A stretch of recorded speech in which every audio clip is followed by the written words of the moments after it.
Welcome to another episode of Naturalist F. I'm your host, Dr. Ferrante Frazier, and we have a wonderful topic that we're going to be talking on today because so many people are suffering from health issues that stemming from their digestion and how they digest food or their inability to digest food properly. A lot of the distress they're getting is in the chest. They're getting indigestion. They have an acid reflux, uh, where they even spitting back up acid and bile.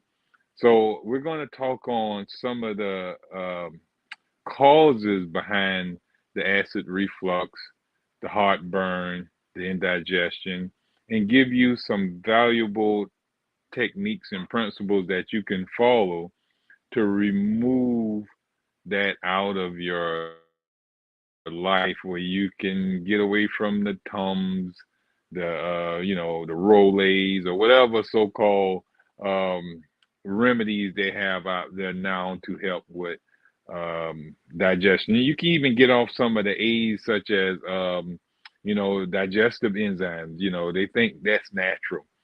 They tell you to go and get the natural enzymes, but you don't even have to take any of that. We're going to show you what some of the causes are, and there are many causes to this. Now, I'm not a medical doctor. I am a holistic practitioner. Nothing in my teachings will be about taking any medicines, herbs, or remedies. I'm going to teach you a lifestyle that will promote health in the individual and prevent sickness in the individual, provided they follow these conditions for health. Those conditions we talk about every week on all our shows. We here every Tuesday at 6 o'clock. We want to thank the Our Black Media platform. You can follow them, hit like and share, where you can hear and get notified of our videos when we are live. They have many other topics and shows that are relevant in this day and time, especially to the Black community and to the worldwide. Some of the shows.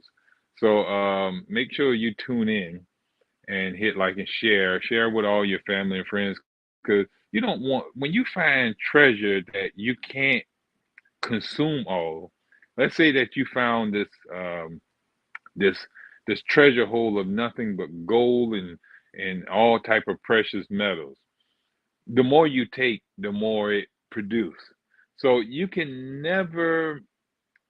It would be useless for you just to keep it for yourself because you can never get all of it. So imagine if you had information that not only could help you but can help all of mankind. You don't want to keep it for yourself. You want to share it with the world around you. So this is that type of information. Information on how to restore the human body back to health without the use of medicines, without the use of herbs, without the use of remedies, no surgeries involved, or none of the so-called uh, um, curing so-called modalities. None of that is necessary in the teachings that we're teaching. We found that pure gold, you know, that pot that has nothing but pure gold in there, and the more you take from it, the more it produces. And it's free to everyone to dig their hand in there and retain all the precious materials from it. And that pot of gold we call natural hygiene. Natural hygiene is a science that if anyone apply it to their life, they will see their body repairing itself and it will help prevent their body from breaking down. So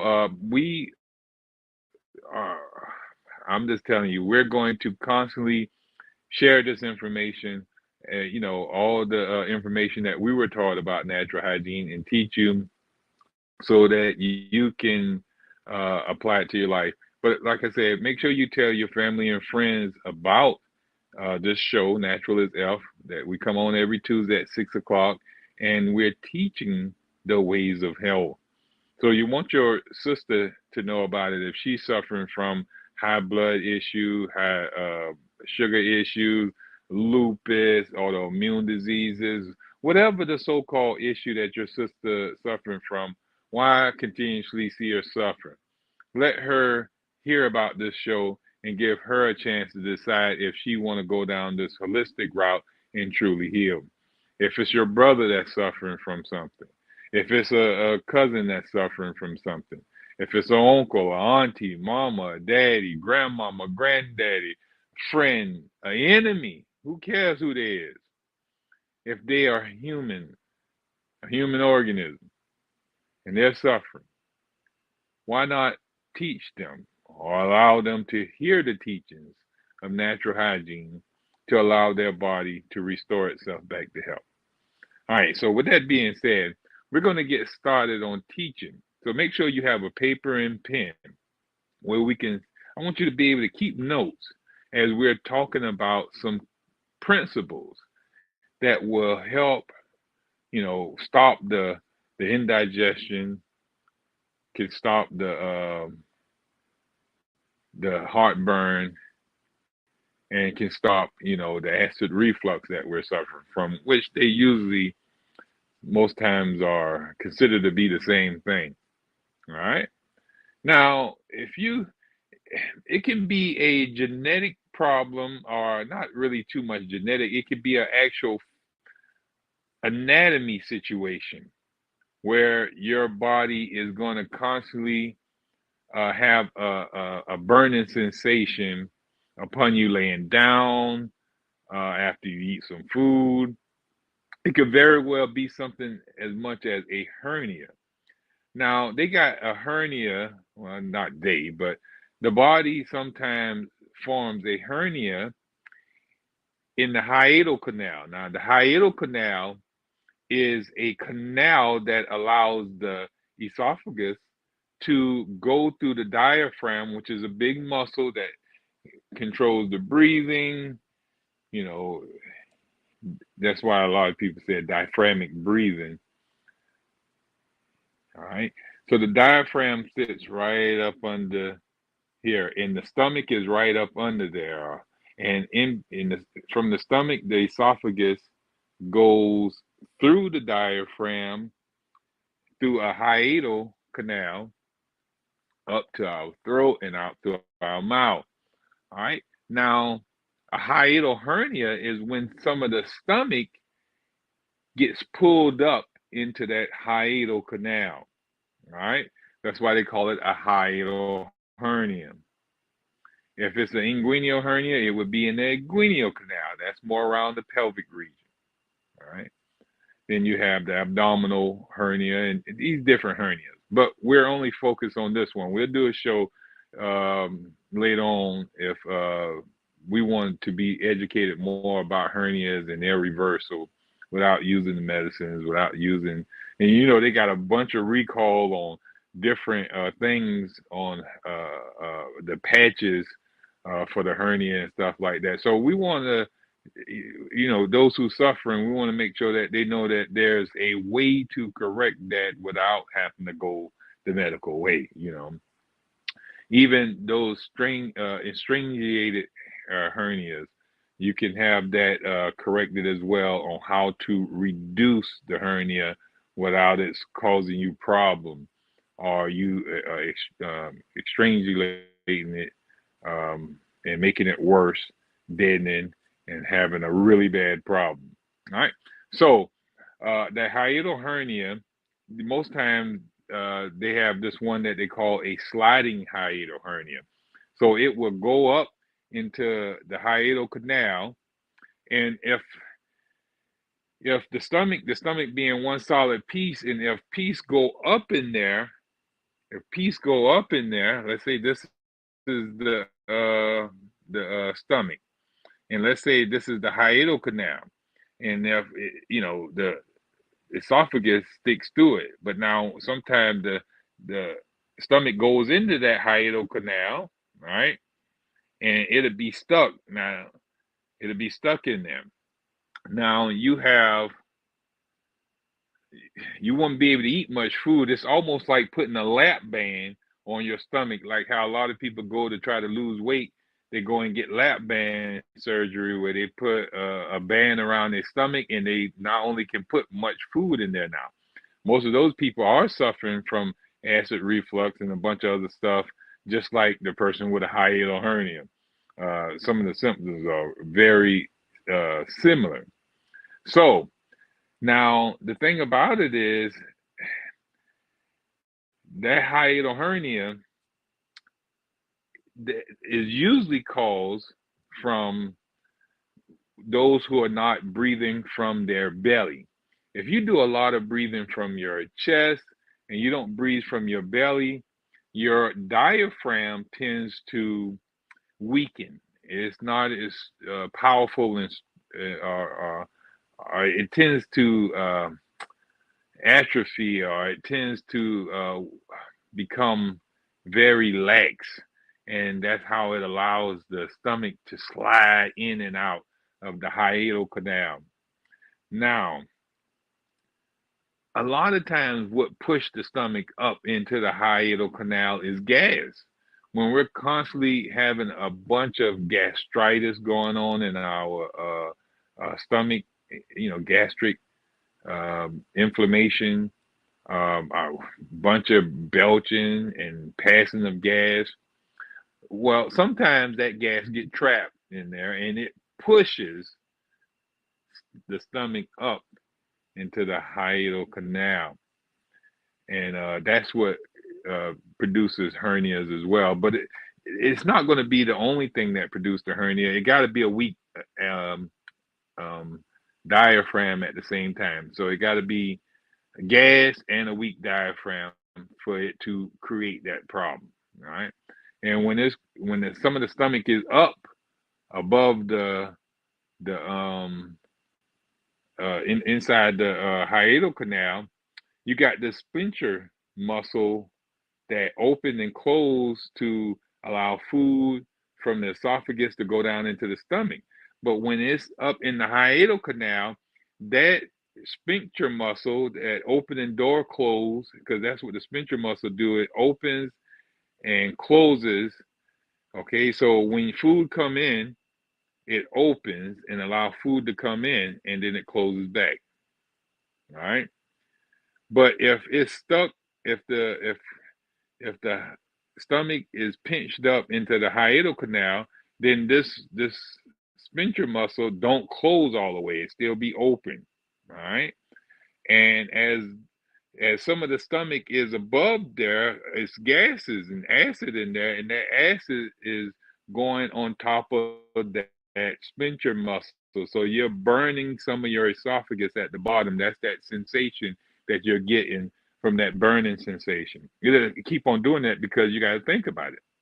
Some of the stomach is in there, is above the hiatal canal, and the sphincter muscle is down and it's wasting. That's when you have a chronic problem with acid burning. All right, most likely you have a hiatal hernia, and that sphincter muscle is not closing because when the stomach is down regular, that the gas is automatically going to close that sphincter muscle, or the acid is going to rise enough to keep it closed. All right. But when it's in that hiatal canal, it's going to be kept open because it can't close because it's pinched in there. So it can't close properly. So it's going to be a little bit open, and some of the acid is going to be leaking out of it and burning your esophagus. Now, another reason, without it being a hiatal hernia, you can have low acid in your stomach. Low acid in your stomach will also don't allow that sphincter muscle to close. Remember, I told you when you have a lot of acid in your stomach, the acid pushes up and it closes the sphincter muscle. But when the acid drop, the acid levels in the stomach drops, so will the sphincter muscle drop. All right, and if it's a little bit of acid in there and the sphincter muscle drop because it's not enough to keep it closed and shut, well, when you lay down, the acid is going to slide and slide around it and burn. All right. So those are two simple ways. Well, not simple. Those are more anatomy situations that's going to cause indigestion, acid reflux. So you would want to get with someone who know how to, ask you questions and come up with what's causing your acid reflux, what's causing your indigestion, what's causing your heartburn. They'll ask you some questions that will determine if you got a hiatal hernia, determine if you got low acid in your stomach, and there are really easy checks to check those things, especially the low acid. Nothing but the belch test will show you how to check and see if your acid levels are low or weak, and what's causing you to have that. The bloating, the indigestion, and stuff like that. So that's something that you might want to get with a qualified health professional, such as a hygienic doctor, and let them. I don't think you want to go to a medical doctor. Now, you go to the medical doctor, they're gonna want to cut on you. They're gonna want to give you some pantoprazole or some other so-called acid blocking medicine, some one of them so-called what you call them I forgot the name they call those things. See, I don't mess with medicine, so I be done forgot the name of those things and all. We don't need those medications to correct our health issues. So the average person who's suffering with acid reflux, and this may sound crazy, we're told that acid reflux is because your body is producing so much acid, but that's not the case in 80 to 90% of the people who suffering with acid reflux. It's really that their body not producing enough acid, and that's what's producing the acid burning in the esophagus because the sphincter muscle won't close. It's crazy. But the thing about it is when you go and take um, some Tums or anything like that, you take away all the acid in the stomach. The stomach start producing a bunch of acid, and it closes the sphincter muscle. But that is not fixing the problem, and you're going to be dependent on the Rolaids, the so-called Tums, and what other type of remedies they have out there. And so you're not going to fix the cause, and you're going to be dependent on those medications, and they're going to weaken your body, and they're poisonous. And after you do it for quite a long time, they can burn holes. It can cause ulcers in your stomach over a period of time, and calcify in your body and blood. Now, there is another thing that we're going to talk about when we come back from break. Now we're going to talk about food combining, and I'm going to get into that when we come back. So I want you to make sure that you have a paper and pen. We're going to shift from the anatomy and we're going to go to physiology. We're going to understand how the stomach works and how to properly combine our foods and eat foods in a manner where they can digest properly and not sit there ferment producing gases and causing all those anatomy defects that we talked about in the first part of the show. So we'll be right back after this break, and we'll be talking about food combination.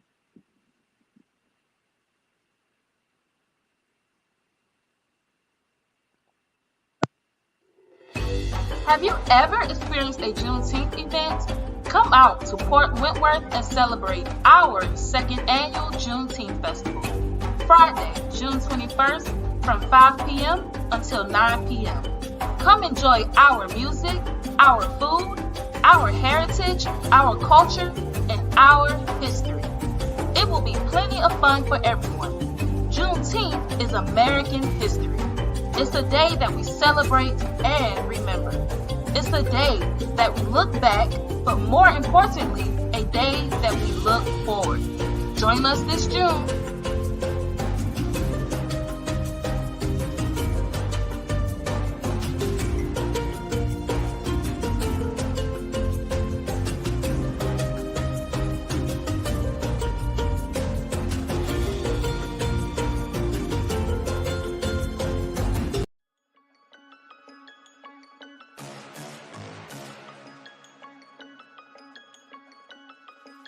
Hello, I'm Richard Coleman, and I'm running for the office of Sheriff of Chatham County. And when I'm elected, I promise to inspect what I expect.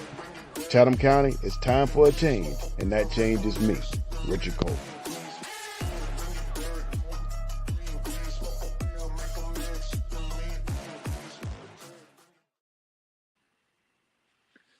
Thank you for sticking with us.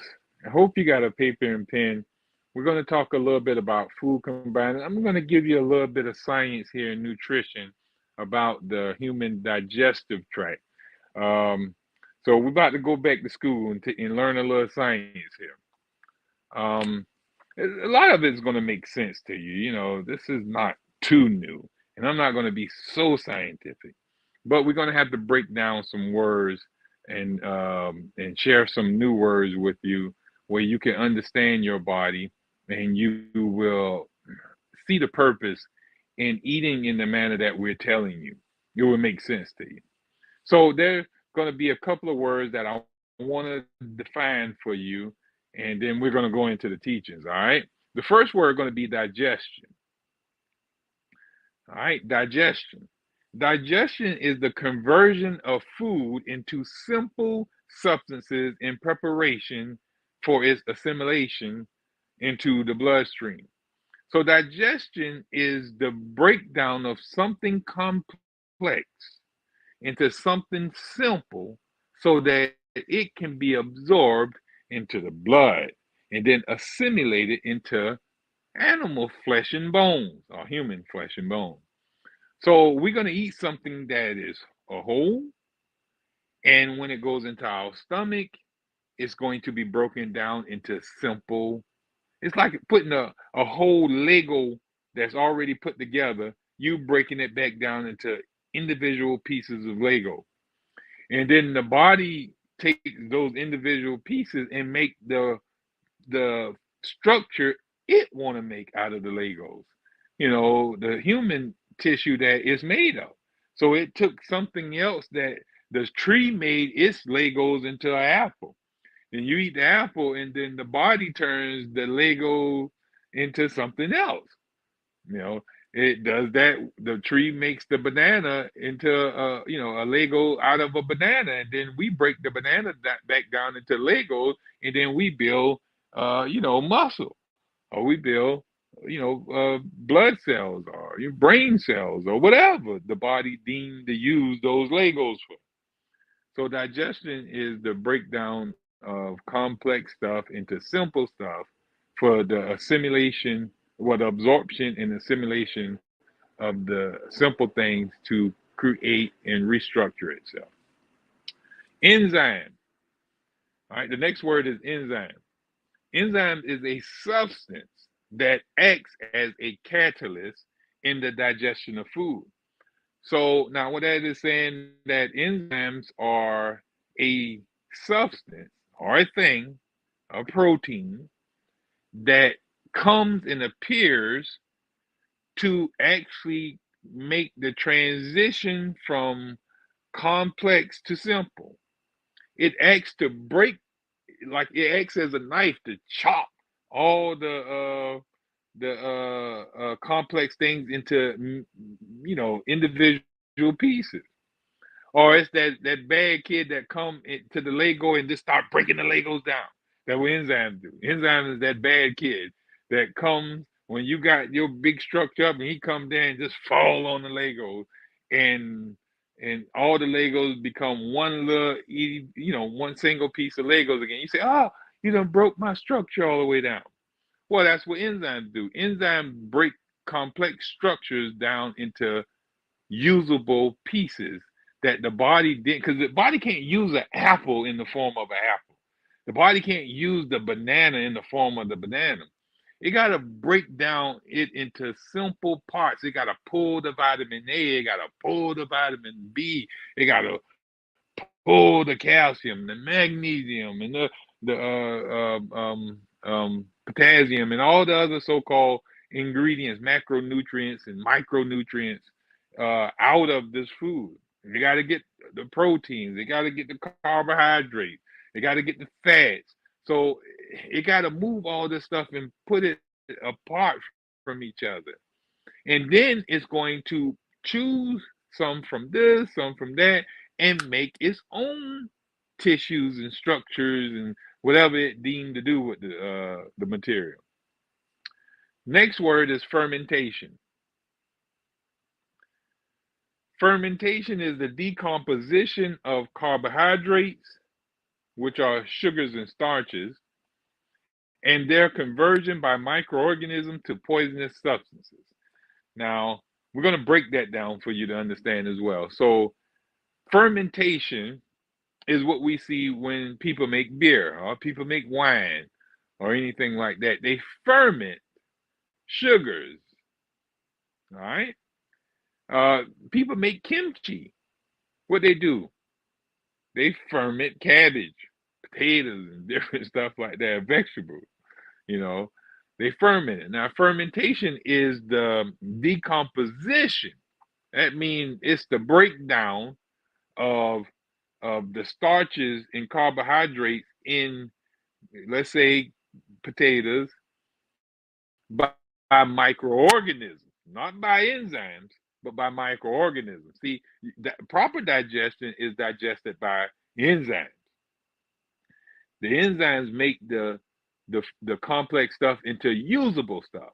Microorganisms break stuff down into unusable stuff, toxic stuff that then have to be eliminated out of the body. You never seen a fermentation of beer that is nutritious. No, all fermentation of liquids and stuff has an effect on the body as a negative effect, like they become, drunk or have some type of reaction to it, because the waste product of fermentation of foods is toxic, right? So fermentation is the decomposition of sugars and starches, which are carbohydrates, by microorganisms into poisonous substances. Gastric. Anything when we're talking about gastric, we're talking is pertaining to the stomach. All gastric digestion is happening in the stomach. You got intestinal digestion, and that would be in the intestines, the small intestines. The large intestines, which we call in the colon, it does no digestion in the colon. The colon is just pretty much removing the water and stuff out of the leftover material and soliding it up and preparing it for voiding out of the organism. Natural hygiene. This is what we was talking about. We teach. Natural hygiene is a philosophy and lifestyle asserted by the study of all those factors and influences which affect our health. So, natural hygiene is the study of the air and how air. Natural hygiene is like the agricultural or horticulturist to plants. A good horticulture know the conditions required for roses to grow their best. And if the rose is getting sick, the horticulturists know what environmental condition or what is it lacking. Is it lacking clean water or whatever? They know this stuff. Well, we as natural hygienists, we know the conditions and the environmental needs of the human body, the human organism. And if an individual is come suffering, then we know how to, well, we'll know what the environmental condition is lacking, or the lifestyle habit that is not, you'll say, ideal or favorable, and it's causing their suffering. So natural hygiene is all those factors. All right. So natural hygiene is horticulture to the human organism. It knows the air that the body needs. It know that the body needs sunlight, sun exposure, need ideal food. It need cleanliness. It need nurturing relationships. It need regular movement. It need rest and sleep. It need emotional balance. All the conditions and means for health is under the umbrella of natural hygiene. Nutrition. Nutrition is the sum total of all body processes which interact to supply our nutritive needs. So the sum total of all body processes which interact to supply our nutritive needs. Now here we see that the body don't just need food.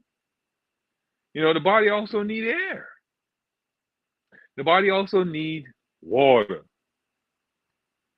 The body also needs sun exposure. So nutrition is the sum total of all the things that the body take in to replace its cells and tissue. So you want to make sure that you have the proper nutrition. And so if those four are nutrition, air, water, sun, and food, then you want to make sure that your nutrition is of the greatest value. So what is nutrition here again? Air, water, sun, and food.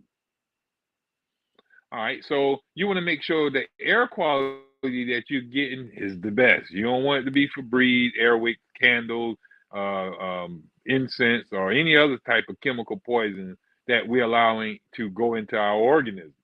Because the human body only is supposed to breathe in oxygen. Any other thing will interfere with its nutrition.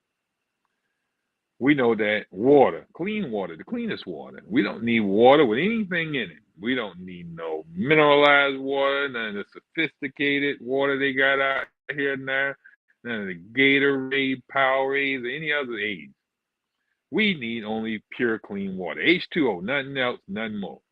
All right, H2O, nothing less and nothing more.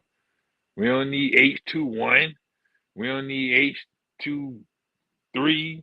We don't need H59 or any other substance that can be combined to make something other than pure, clean H2O. All right. So we also know we need sunlight. All right. These sun tanning beds and all these unnatural lights that we have, they're not doing us any justice. But to go out there and bathe in the sun is the only justice we can receive and help us with nurturing our body. So that's proper nutrition, sun exposure. We also know the ideal food, you know. So nutrition is just going to be food, sun, air, and water. And the last definition that we're going to give is putrefaction. All right, putrefaction is similar to decomposition or fermentation. Fermentation is when carbs break down unnaturally. But putrefaction is when proteins break down unnaturally. All right, so let's read it. The decomposition of proteins and their conversion by microorganisms to poisonous substances. So fermentation is when microorganisms and bacteria and all type of stuff come and eat away carbs, and they leave behind a poisonous waste substance. Enzymes eat and break down carbs into usable substances.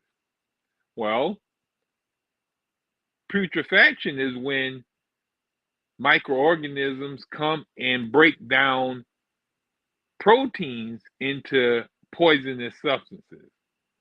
Enzymes break proteins down into amino acids, usable substances.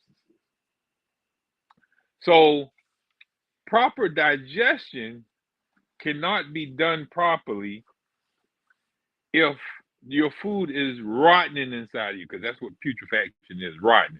If your food is rotting or fermenting in your gut area, you having sour belching, you having a rumbling and tumbling, you having the really, you know, we call it botulism.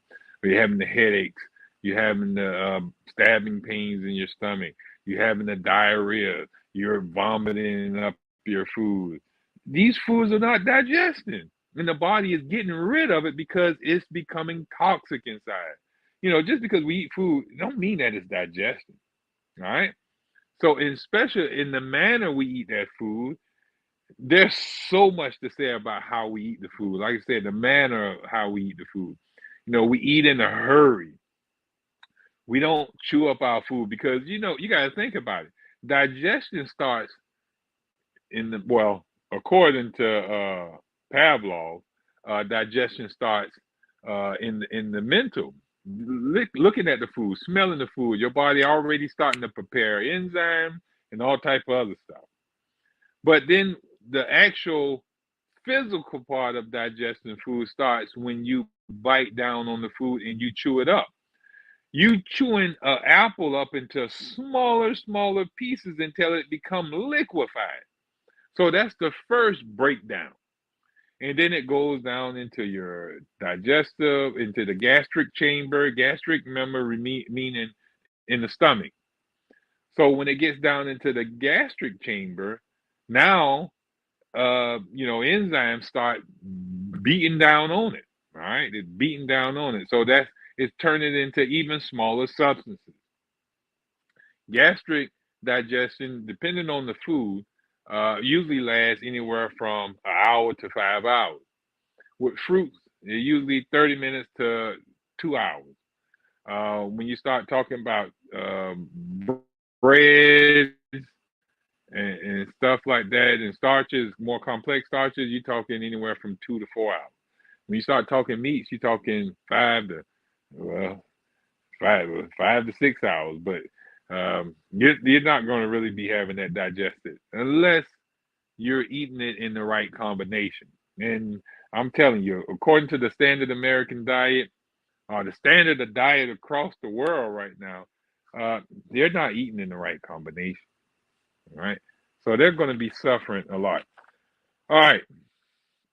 So let us do digestion explained. Digestion is defined as the process by which the complex materials of food are broken down into simpler substances in preparation for their entrance into the bloodstream. So, digestion is when our body is going to, or our digestive tract is going to, well, we're going to put something into the digestive tract, something solid, and the body is going to break that down into smaller substances so that it can go into the bloodstream. Remember what I say, a whole banana can't be found in the bloodstream. If you pull blood out of the arm, you're not going to see a banana come up out of there, an apple come out of there, nothing like that. All right, so the digestive tract breaks the substance down into something very simple that it can be absorbed and become blood. Now, proteins, well, during the breakdown, three primitive nutritive elements in our foodstuff are prepared. All right. Proteins. Proteins are broken down into various amino acids. All right. So you're going to get a little bit of scientific here. But protein, any type of protein you put in your body must be broken down into amino acids.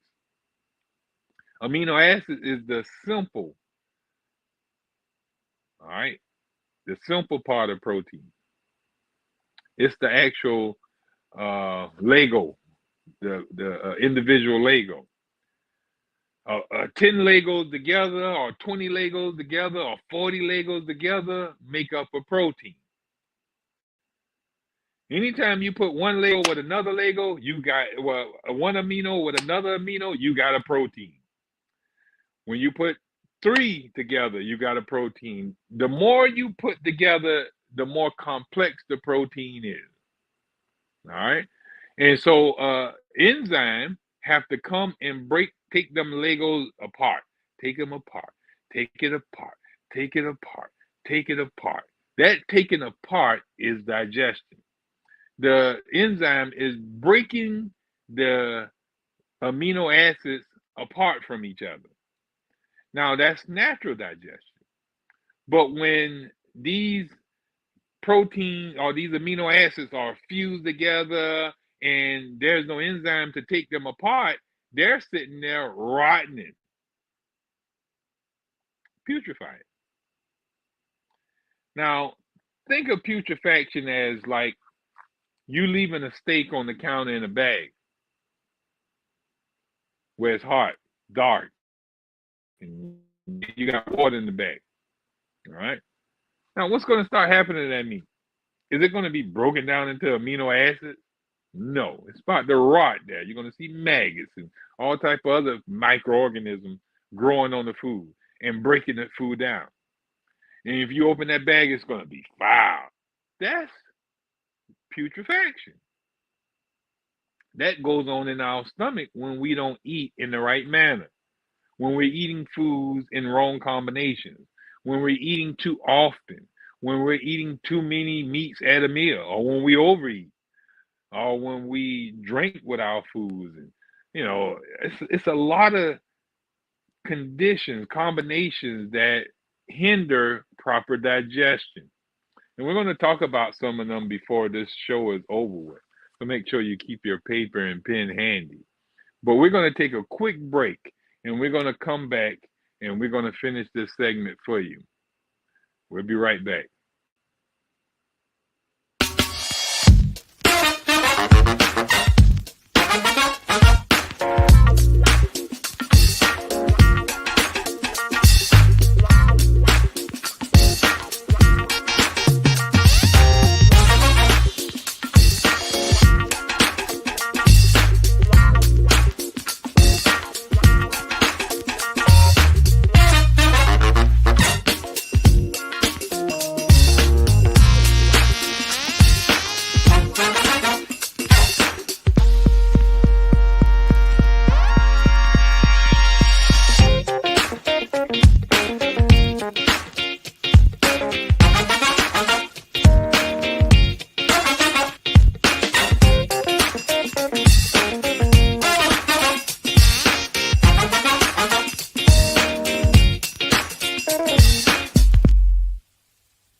Thank you for sticking with us. I want to share something from Dr. Shelton. Dr. Shelton commented in his book, he said, as all physiologists are agreed that the character of the digestive juice secreted corresponds with the character of the food to be digested, and that each food calls for its own specific modification of the digestive juices. It follows as the night follows the day. So what he's saying there is that all the physiologists, and physiologists, they study the function of the organs and tissues and every piece of the human body, how it actually functions. You ain't just looking at it as some type of television. It goes in and see how the television works. So physiologist goes in and find out how the stomach works, how the digestive tract works, how the human body works, how the liver works, how the kidney works. All right. So all physiologists, they agree that the character of digestive juices secreted. All right. So whenever you eat a piece of bread, the body produces enzymes to break down bread and it pours it out on the bread. If you eat a piece of, let's say, bacon, the body produces enzymes and pours that enzyme on that bacon to break down that bacon. So every item of food that you eat, signals in your mouth as you're tasting it is sent to the brain to produce an enzyme in the gut, in the stomach, to break down this food. So that's why it's imperative that you chew your food up good and let it hit your taste buds where your brain can get a signal of what to produce and pour out on that in your stomach so it can digest it. So if you're chewing your food too quick, it's getting down in your stomach, then your brain ain't never got a signal. So it don't know what to sit down there. So the food sits there and rot. If you're not chewing the food up properly, you sending the whole apple down your stomach. The digestive tract can't digest no whole apple. And most people, they and let the food go down whole. That food sits there and rots. All right, so he's saying that every character of food requires their own digestive juice. Now, imagine if we're eating bread and bacon at the same meal, and your body have to pour out enzymes to digest the bread, and say that it's water, and say the enzyme to break down meat or the bacon is acidic. And if the body pours out water and acid to break down the bread and the bacon, well, what is the fluid going to be like if you pour water and acid together? The water is going to become a little more acidic, and the acid is going to become more weaker, more watery. So the strength of the acid is not going to meet the demand of the bacon, and the water is not going to be able to meet the demand of the bread. So the bread is not going to get digested, and the meat is not going to get digested. So when you eat two foods that are out of character, such as bread and meat, at the same meal, and the body have to produce two totally different juices to break them down, you're going to make it difficult for digestion. Food that sits in the stomach longer than necessary rots, ferments. All right. Now, if you don't know what fermentation is, refer to the dictionary. We gave you those a few minutes ago. If you're not familiar with putrefaction, refer to the definitions that we gave you a few minutes ago. So when you're eating bread and you're eating meat, and it's no way that those two can digest together. Now, if you notice that most of the foods that the standard American diet gives us is undigestible. You know, we eat lasagna. What is lasagna? It's pasta and meat and cheese. That's a carb and a protein. Both of those require two. Matter of fact, our American diet is full of so many food stuff at one meal. We conglomerate so many different stuff in one meal. We jam pack everything in one meal. We got sandwiches that got meat and bread. We got hot dogs. We got hamburgers.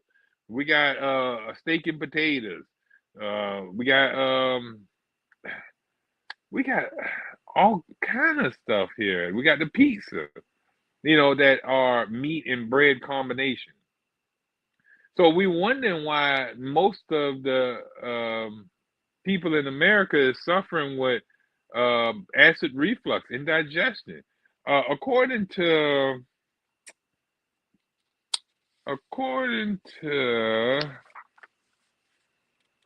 let's see, it says that here. It said, according to Victoria Bidwell, she said the fact that $2 billion are, and this is an old reference because this book was written back in way back. So I can imagine how much money is spent in this now.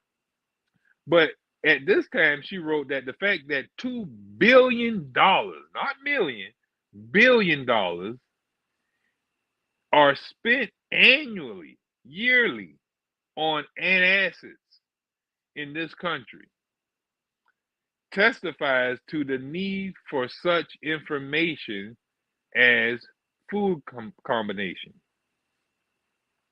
The discomforts of indigestion are so common among our people that it's almost considered normal.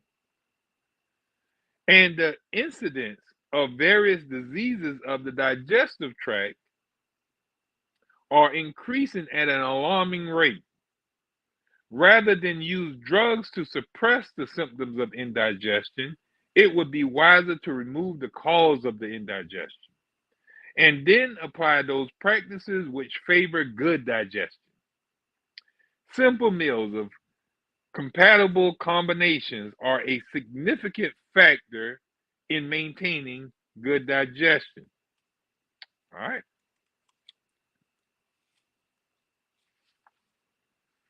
Now, there are the human digestive tract may be conveniently divided into three following cavities: the mouth, all right, the stomach, and the small intestine. All right. The conditions present in the mouth and stomach will be our primary concern. All right. We don't have much time here left. So we're going to be finishing up, and we're going to have our next show finish and teach you the combination principles. But right now, I'm trying to give you the rationale, try to talk you into this thing, show you the science behind it, why you should be doing this. And now, when I teach you what to do, you shouldn't have no rejection to it. But the ingestion factor. When food enters the mouth, it is masticated and mixed with saliva, thereby inhibiting the digestive process, actually initiating the digestive process. The taste buds are excited. They send impulses to the brain to signal the type of food ingested. If the food contains starch, then an enzyme called salivary amylase,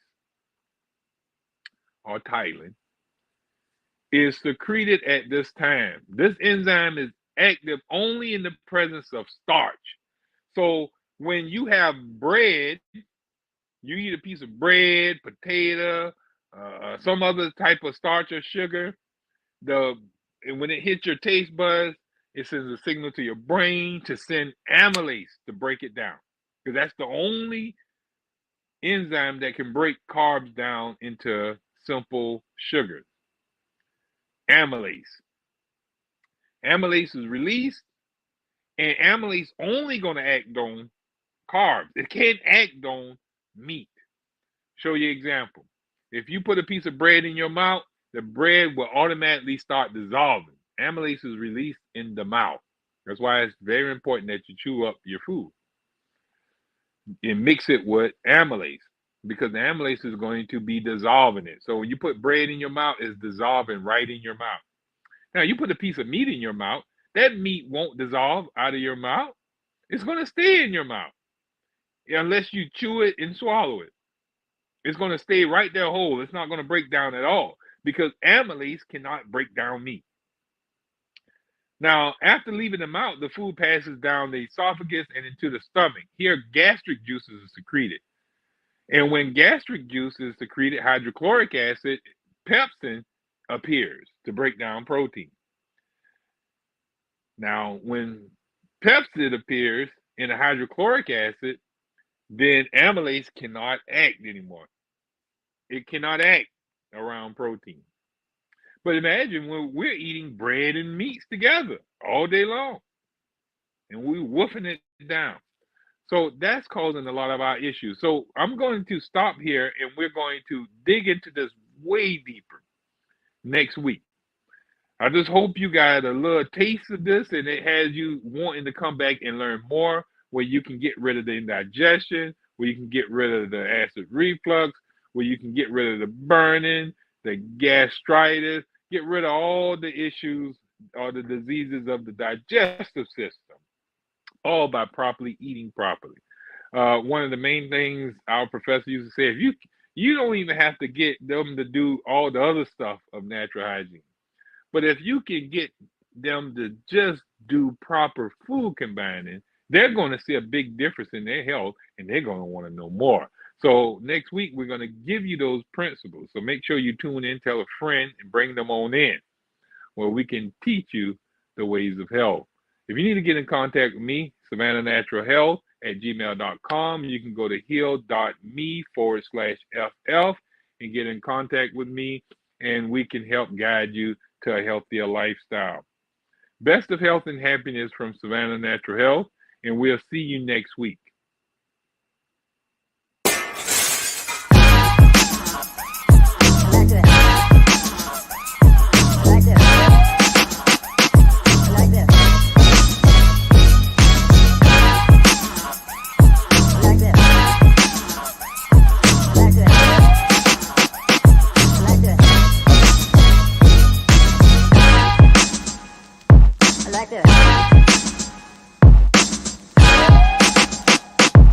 like this. I like this. I like this. I like this. I like this. I like this. I like this. I like this.